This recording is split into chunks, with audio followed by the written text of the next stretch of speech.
Olá, turma! No vídeo de hoje, nós vamos introduzir o segundo módulo do nosso curso. Na aula de hoje, a gente vai abordar alguns tópicos que estão mostrados aqui na tela, iniciando por uma breve introdução. Vamos falar sobre os tipos de geometria que são adotados em canais, os tipos de escoamento que ocorrem em canais, e vamos focar exclusivamente, na aula de hoje, no caso do escoamento permanente e uniforme. E aí, na sequência, para a gente fechar, no tópico 5 e 6, vamos falar sobre algumas dicas que são importantes na hora de dimensionar um canal. E na aula seguinte, nós vamos ver um caso mais específico, um caso um pouco mais complexo, que é o caso do escoamento permanente não uniforme. Mas na aula de hoje a gente vai abordar do ponto 1 até o 6. A primeira forma da gente classificar um canal é quanto à natureza do material daquele canal. Das paredes, o material utilizado tanto nas paredes quanto no fundo do canal. Então, o canal que utiliza o próprio material natural de onde ele se encontra, ou um canal que foi construído utilizando materiais de outra região, mas são materiais naturais, a gente chama de canal natural. O canal artificial é aquele que utiliza materiais que você não encontra na natureza. São materiais que são fabricados pelo homem, certo? Então a gente vai ter como alguns exemplos de canais naturais os cursos d'água, os próprios cursos d'água existentes na natureza, como córregos, pequenas correntes de água, rios, estuários, etc. E em relação aos canais artificiais, você vai ter, por exemplo, canais de irrigação, canais de navegação e assim por diante. Em relação à geometria, os canais eles podem ser classificados como prismáticos ou canais não prismáticos. Aqui na imagem a gente tem um exemplo de um canal prismático. Esse canal em concreto é um canal cuja seção transversal é um trapézio, certo? Então a gente tem, dentre os canais prismáticos, a gente pode ter canais trapezoidais, como esse daqui, pode ter um canal retangular, canal triangular, um canal oval, um canal circular, que é o caso específico, por exemplo, das tubulações de coleta de esgoto. São tubos em formatos circulares, mas que lá dentro a água escoa de forma livre, né, sob efeito apenas da pressão atmosférica. No nosso caso, a gente vai focar nesses casos de canais artificiais prismáticos, ok? Mas nada impede também de algumas equações e alguns princípios que a gente vai estudar também possam ser aplicados para canais artificiais, ok? Mas a gente vai estudar especificamente esse tipo de canal, variando apenas a geometria. Existem algumas particularidades que é importante a gente mencionar quando fala sobre canais ou condutos livres. A primeira delas é que, geralmente, a linha piezométrica coincide com a linha d'água. A gente viu que lá em condutos forçados isso não ocorre. Por quê? Porque a partir de um determinado ponto, ou melhor, a partir do eixo da tubulação, onde ocorre o escoamento, a gente geralmente representa a carga de pressão e a carga cinética a partir daquele ponto. Então, a gente vai ter não vai haver essa relação entre o nível de água e o nível da linha piezométrica.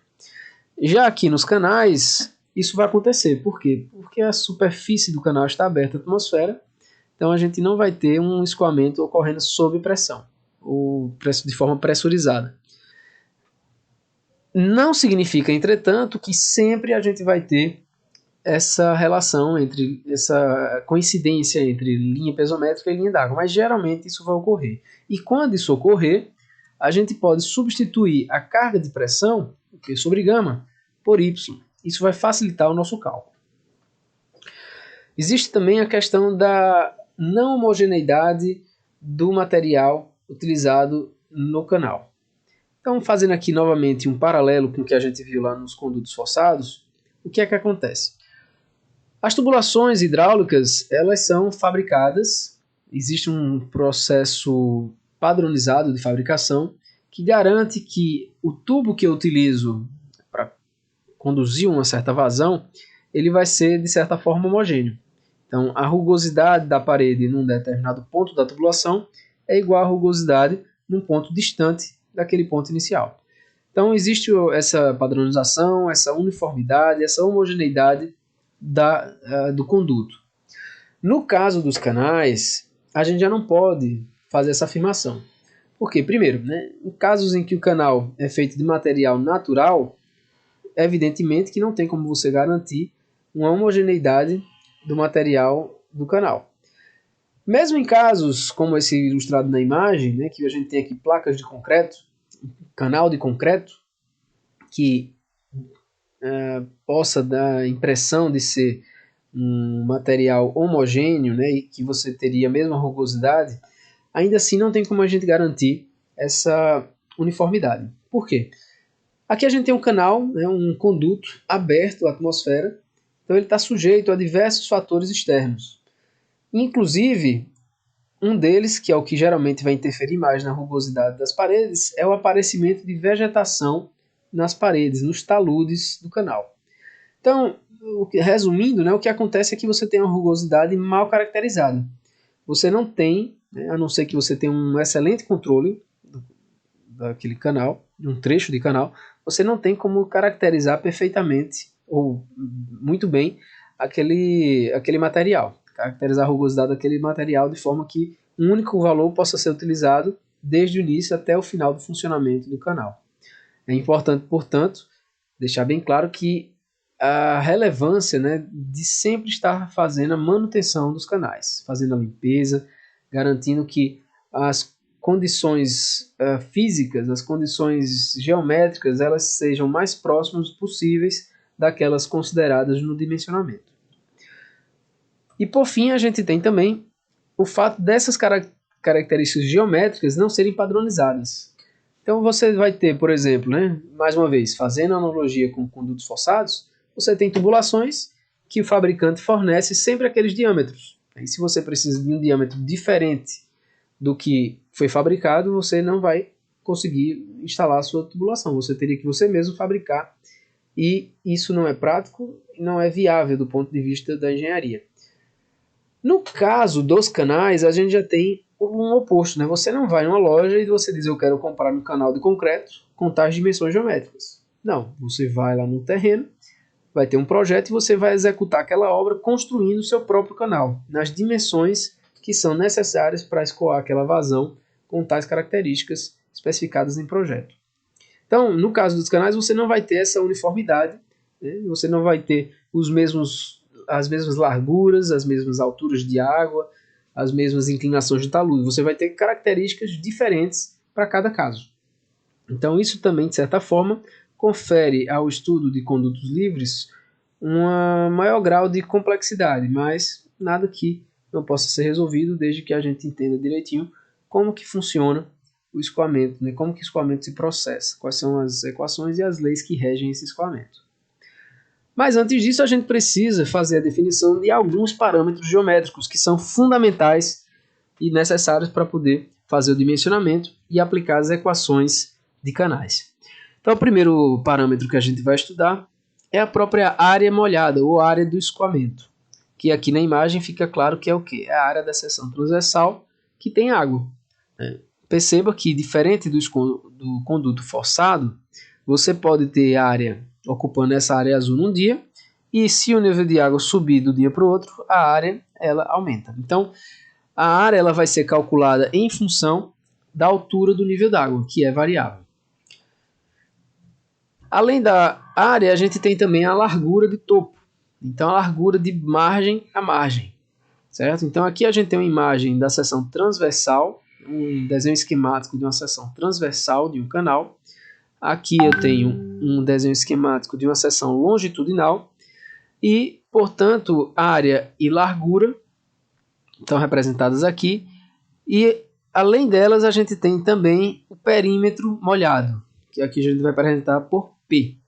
O que é o perímetro molhado? É a distância, o perímetro de uma borda até a outra pelo fundo do canal, certo? Partindo aqui de uma margem e acompanhando todo o contorno do leito até a próxima margem.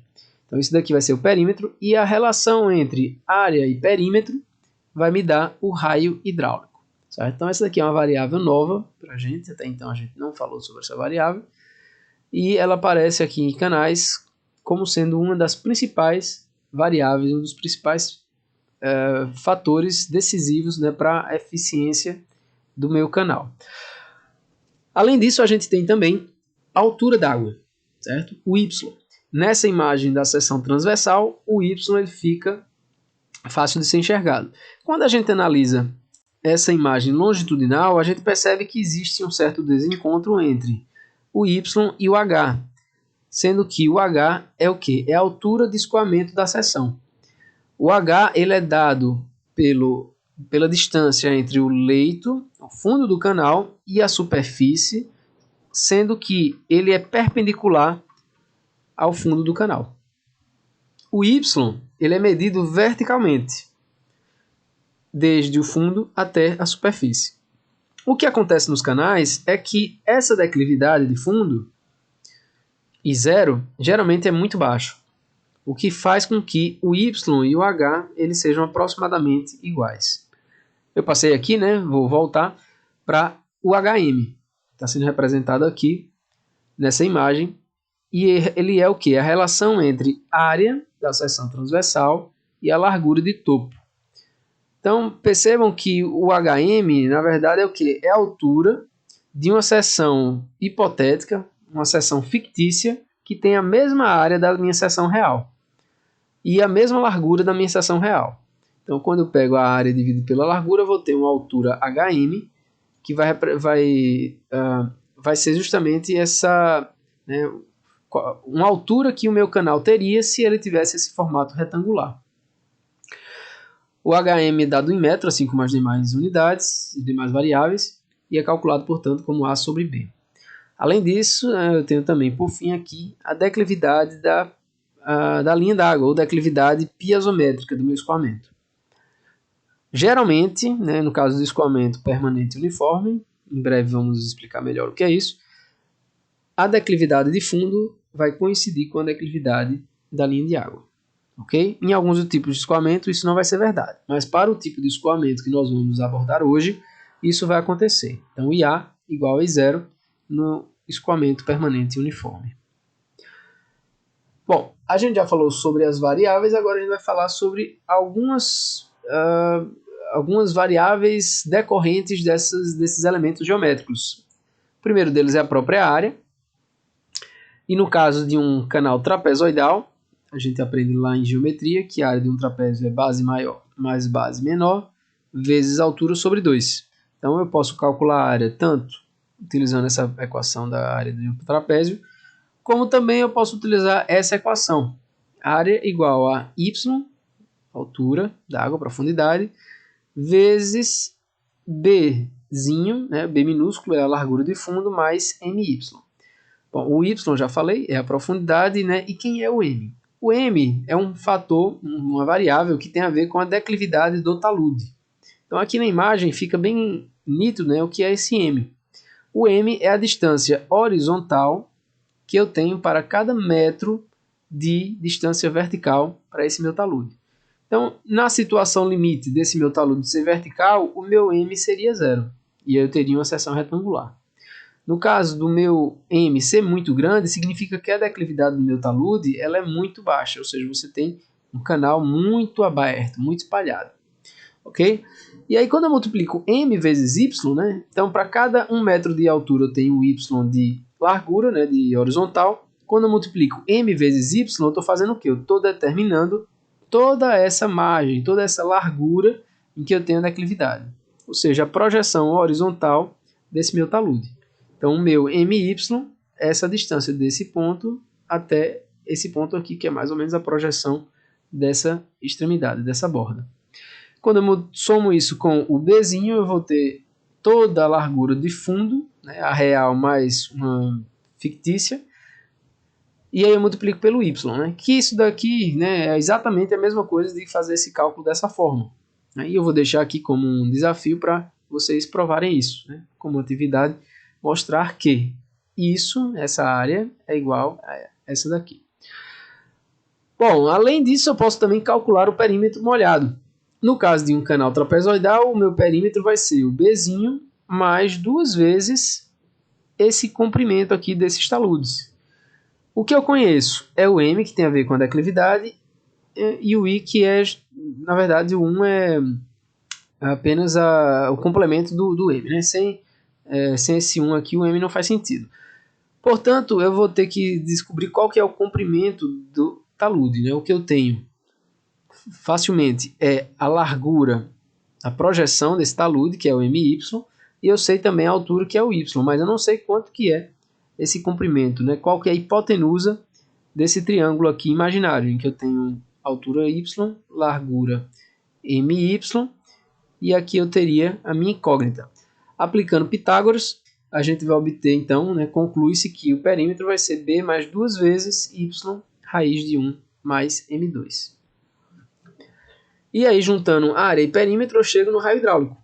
O raio hidráulico, relembrando que é a área sobre perímetro molhado, a área está dada aqui por Y, B mais MY, dividido pelo perímetro molhado que a gente acabou de calcular. E aí, um caso específico é quando o meu Bzinho é igual ao Bzão. Então, eu tenho aqui o quê? Um canal retangular. E nesses casos, a minha área vai ser simplesmente Y vezes Bzinho, certo? Área vezes altura. O meu perímetro vai ser o Bzinho mais 2 vezes a altura, Bzinho mais 2Y, e o meu raio hidráulico, portanto, vai ser YB sobre B mais 2Y. Outra forma da gente classificar o escoamento de água em canais ou do escoamento em condutos livres é com relação ao tempo ou espaço, ok? Então, em relação ao tempo, o escoamento ele pode ser permanente e não permanente. O não permanente também é chamado de escoamento variável. Esse aqui é um pouco mais complexo, a gente não vai estudar nesse curso. A gente vai focar apenas no escoamento permanente e a boa parte do nosso tempo vai ser no escoamento permanente e uniforme. Mas eu posso ter também um escoamento permanente não uniforme. A gente vai falar brevemente sobre ele hoje. Então, o escoamento permanente é aquele em que a velocidade local em um ponto qualquer da corrente permanece invariável no tempo. Então, se eu pegar um ponto aqui do meu canal, né, e olhar, né, monitorar o nível e a vazão nesse ponto, ao longo do tempo não há variação dessas características. Eu tenho a mesma vazão, o mesmo nível, enfim, eu não tenho mudança da característica do escoamento. Isso significa que eu tenho um escoamento permanente. Agora, a partir do momento em que eu estou aqui fixo em um determinado ponto, né, o meu observador é fixo, e eu observo que a vazão varia, consequentemente o nível varia, então a gente já não tem mais um escoamento permanente, e sim um escoamento não permanente ou variável. Eu posso ter também, tomando como critério comparativo o espaço, eu posso ter também um escoamento que pode ser uniforme e não uniforme, ou variado. Ok? Então, nessa imagem aqui, a gente tem alguns exemplos de escoamento permanente, só que variando desde permanente uniforme até variado. Então, só para a gente entender direitinho que possibilidades são essas, a gente tem um canal que está sendo mostrado na longitudinal. Esse canal está escoando, né, transmitindo uma vazão Q. E no início do escoamento, a gente tem o escoamento, né, o movimento permanente uniforme. Então percebam que a linha d'água ela é paralela à linha de fundo, ou à declividade do meu canal. Okay? Isso é a primeira característica que indica que eu tenho um escoamento uniforme. É quando a linha d'água é paralela à linha do fundo do canal. Em algum determinado ponto, eu coloquei um obstáculo. Sempre que a gente coloca um obstáculo no escoamento livre, isso vai deformar, vai ter alguma alteração do escoamento. Nos condutos forçados, evidentemente que também existe uma perturbação do escoamento, mas a gente não percebe porque o escoamento está contido dentro do tubo, né? Mas vai haver uma perturbação, uma variação de velocidade, etc.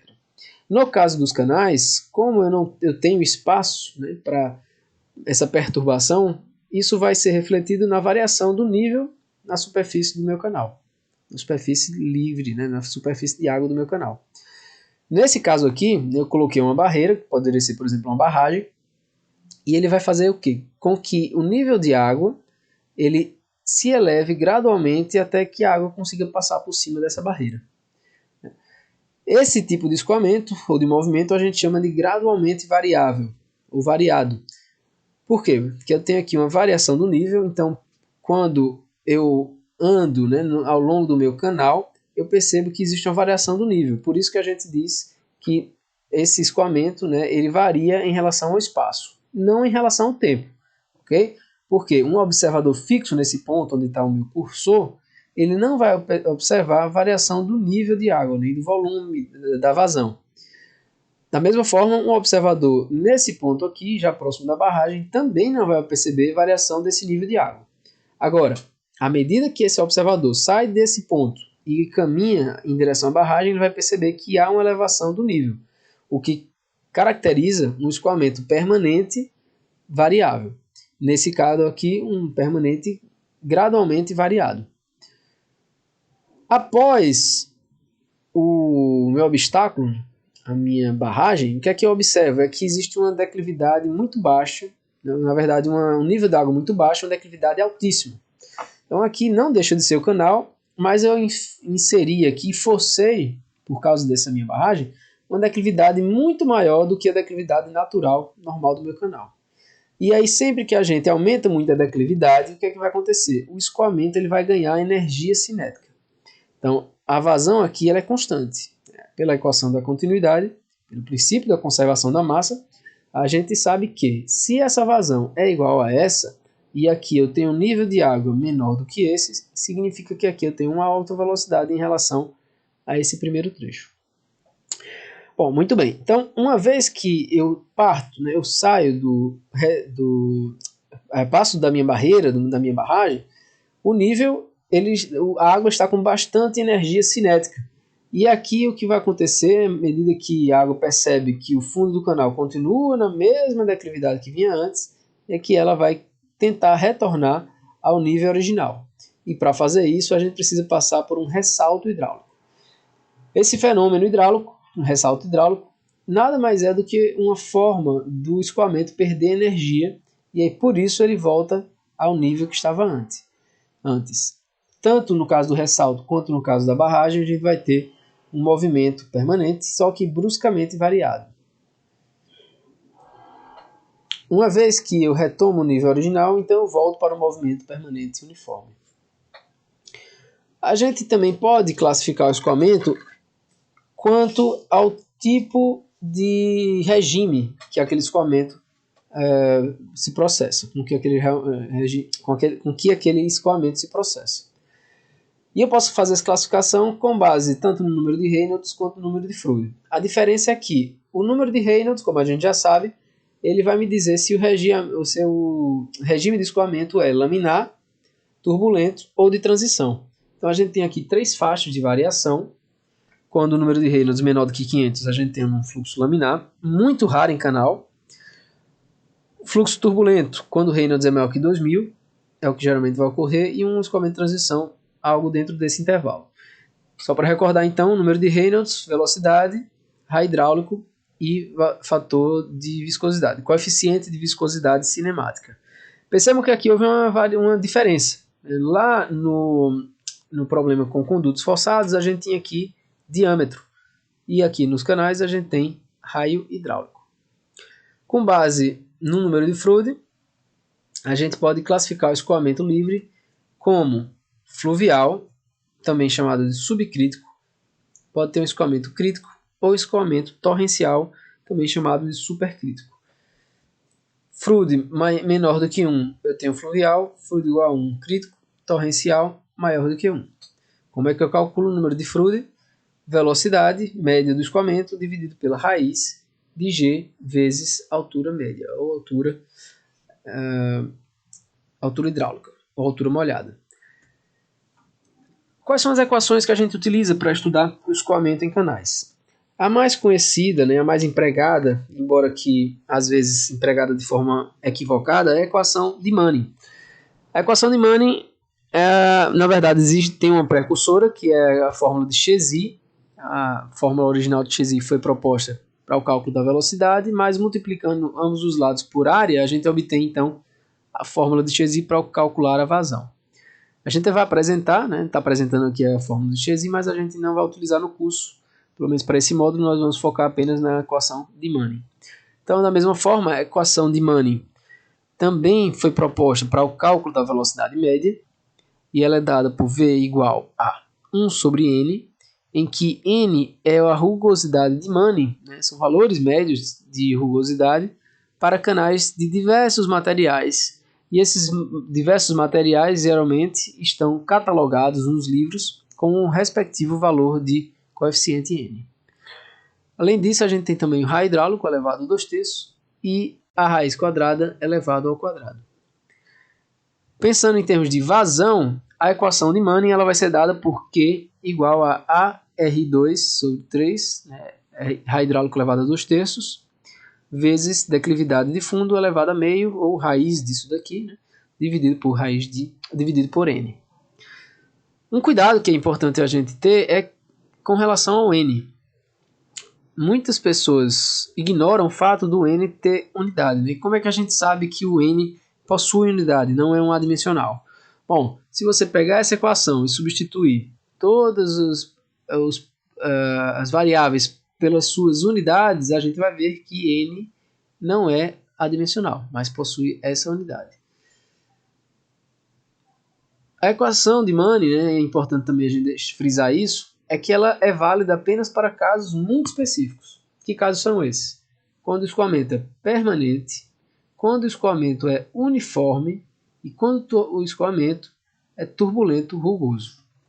Para a gente não precisar fazer verificações pontuais em relação a cada um desses, apesar de que o fato do escoamento ser uniforme ou não uniforme é um fator muito decisivo e a gente tem que ter, com certeza, sempre tem que ter esse cuidado de verificar isso, mas existe um procedimento prático que pode nos ajudar a determinar, a verificar se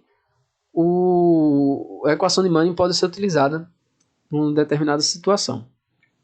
Então, que condição é essa? É que o fator de atrito N elevado a sexta vezes a raiz de R da raio hidráulico vezes I seja maior do que esse valor aqui. Então, é importante sempre fazer essa verificação. Se isso daqui for atendido, ótimo, podemos passar e dar continuidade ao cálculo. Existem algumas dicas que são importantes para a gente ter em mente na hora de trabalhar com canais. Eu já falei que a declividade de fundo ela interfere diretamente na vazão, por exemplo. Mas além disso, a gente tem também outros fatores que interferem na eficiência do escoamento. E o mais importante deles é justamente o raio hidráulico. O que é que a gente quer? Eu quero um raio hidráulico máximo. Só que para ele ser máximo, o que é que acontece? Eu preciso aumentar a vazão e diminuir o perímetro. Lembrando que raio hidráulico é área sobre perímetro. Só que é muito difícil, né? Não é difícil, mas é provável que ao aumentar a área, você também esteja aumentando o perímetro. Afinal de contas, uma parte da dimensão que é utilizada para calcular a área também entra no cálculo do perímetro.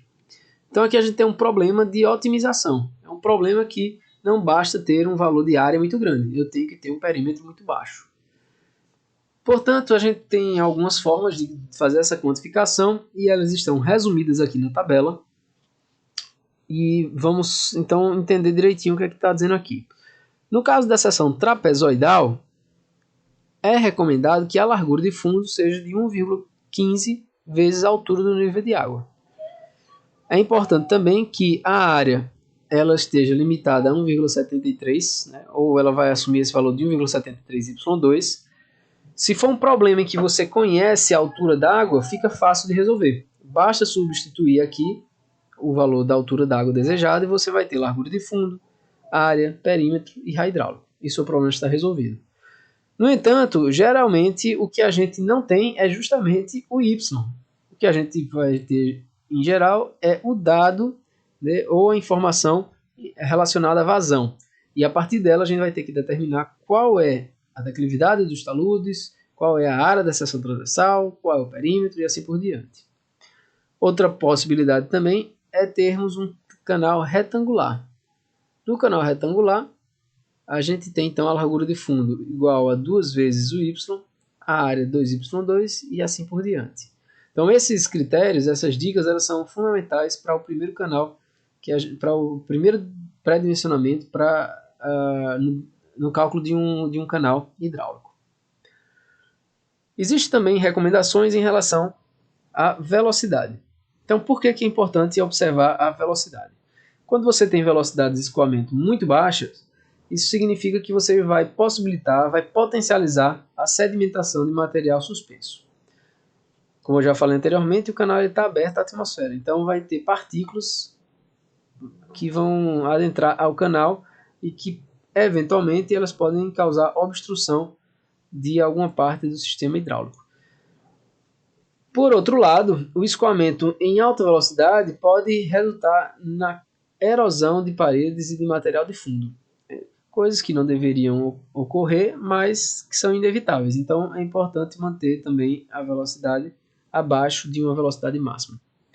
Em relação às velocidades mínimas, a gente tem que 0,6 a 0,9, elas vão evitar o assoreamento e o crescimento de vegetação nos canais de irrigação. Portanto, nesses casos específicos, é sugerido que se utilize uma velocidade mínima nesse intervalo. Além da velocidade mínima, precisamos também restringir a velocidade máxima. Por quê? Para evitar problemas de erosão, como já foi dito anteriormente. Quais são as velocidades máximas sugeridas em função do tipo de material? Que velocidades são essas que a gente encontra na literatura? Então, quanto mais fino, mais particulado for o material, é importante que o material, quanto mais fino o material, que eventualmente vai estar contido na água, mais cuidado a gente tem que ter com a velocidade. Ou seja, se a velocidade for levemente elevada, já vai ser suficiente para levar esse material fino. Então, por exemplo, na areia fina, percebam que a gente tem uma velocidade máxima de 0,45. Enquanto um material mais pesado, como o cascalho grosso, a velocidade máxima sugerida é de 1,2 metros por segundo. Então aqui tem alguns valores de referência. Na literatura vocês vão encontrar outros critérios, outras sugestões de valores. Certo? Aqui apenas um exemplo. É importante a gente ficar de olho no que está contido nos livros para não ficar preso apenas, no caso aqui, 3 situações que possam ocorrer, uma vez que a gente tem aqui uma gama de reais possibilidades para um canal. Então, em termos de critérios de dimensionamento, quais são os cuidados que a gente tem que ter? Manter essas relações geométricas dessa tabela 1 e observar essas velocidades mínimas de 0,6 a 0,9 para alguns casos de vegetação, no caso do canal de irrigação, e também de manter a velocidade máxima dentro desses intervalos. Okay? Então, turma, na próxima aula a gente vai tratar sobre o movimento permanente e variável, e por hoje a parte teórica é só. Certo? Em breve eu vou postar um vídeo resolvendo alguns exercícios para ajudar vocês a estudarem esse novo assunto. Bons estudos!